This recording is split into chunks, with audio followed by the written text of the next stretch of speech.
Every now and then, it's important to remember why we all got into cycling in the first place. Because it's fun. Regardless of the purpose of your riding, whether that's commuting, health, or training for a big ride or race, we think riding your bike should be a joyful experience that brings a smile to your face. If you found the sheen has worn off of your cycling, try out any of our 5 tips to get your 2-wheeled time tickling a 10 on the funometer again. And whilst you're down there, why not subscribe to the channel? A friend of BikeRadar once quipped that if they rode without a power meter, they wouldn't be able to measure just how much fun they were having. Jesting aside, even the least performance-minded cyclist can get caught up obsessing over numbers while riding. It's difficult to shut out the anxious cave person part of your brain if your average speed unexpectedly drops and a late finish is looming. Rather than fretting over figures, ride at a natural pace that feels right for you, your route, and the weather conditions. Simply enjoy what's around you. Smiles not miles, hashtag no Garmin no rules, a Strava detox, whatever you want to call it, we promise you'll be surprised by how much of a difference it makes to your mood.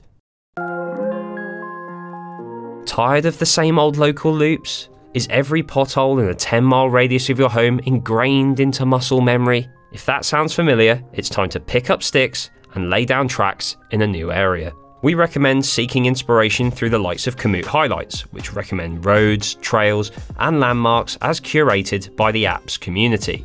Strava and other cycling apps also feature similar functionality.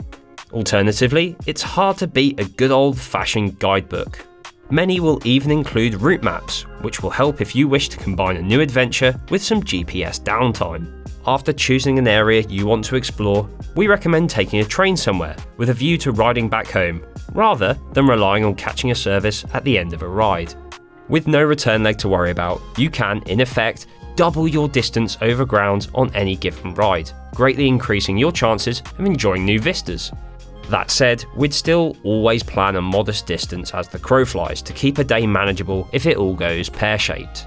You can always add in a few cheeky wiggles if you fancy a longer excursion. It's hard to beat the heady mix of endorphins and smugness brought by starting a big day on the bike after waking up al fresco. Even the interior gloom of some anonymous plantation forest will charm with a good day's ride in the legs and a bowl of porridge in the belly. While it is possible to spend an extraordinary amount of money on a fancy bikepacking setup, it's definitely not a requirement.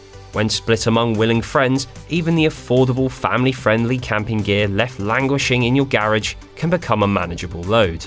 If you're just starting out with snoozing outside and want to invest in the minimum amount of kit, an overnight trip to a bothy, an unmanned free-to-use shelter, will usually only require a sleeping mat and bag. Finally, if you prefer silky sheets to damp down, youth hostels are another affordable and often family-friendly option for the nomadic cyclist. Most will have facilities to lock up your bike, and old-school sites will also allow you to cook your own food, bringing down costs further. Trying something new doesn't necessarily mean buying a new bike or taking part in a different racing discipline. The bike you already own is most likely perfectly suitable for modest adventuring beyond your norm. For the pebble-phobic road cyclist, you only need to look at the likes of Rough Stuff Fellowship to remember that, not so long ago, daring cyclists weren't afraid to take road bikes into what many would consider wildly inappropriate terrain. There's nothing stopping you from following in their footsteps, with modern disc brakes and, comparatively, wider tyres making gentle off-road jaunts a lot more pleasant. Sure, you might not be able to rattle along gravel roads as fast as you could on a dedicated gravel bike, but even 25mm tyres are perfectly okay on smoother off-road surfaces. We recommend increasing your tyre pressure a little to avoid pinch flats. If you prefer to keep things paved, less competitive events such as an Audax are a great way to see new places and meet new riders. If you're a mountain biker and fancy a charmingly old school challenge, why not try something like CycleQuest or mountain bike orienteering? Both will teach you new skills and get you into new places in a low stress environment. If you're anything like the component magpies that make up the BikeRadar team, you'll have a big box of just-in-case parts taking up room in your life. Putting these neglected and often outmodded components to good use on a new low-effort bike is a great way to make something useful out of your clutter and up your mechanical skills in the process. Don't let perfect get in the way of good. Let your parts bin dictate the shape of the build and go from there. Once done, buckle up and prepare for many nights spent trawling eBay for a used frame set. Be patient, set yourself a hard price limit, and try to buy local if possible. Builds put together in this spirit are some of the most characterful and fun bikes on the BikeRadar team, and we guarantee you'll enjoy the process just as much as we have. What do you think of our list?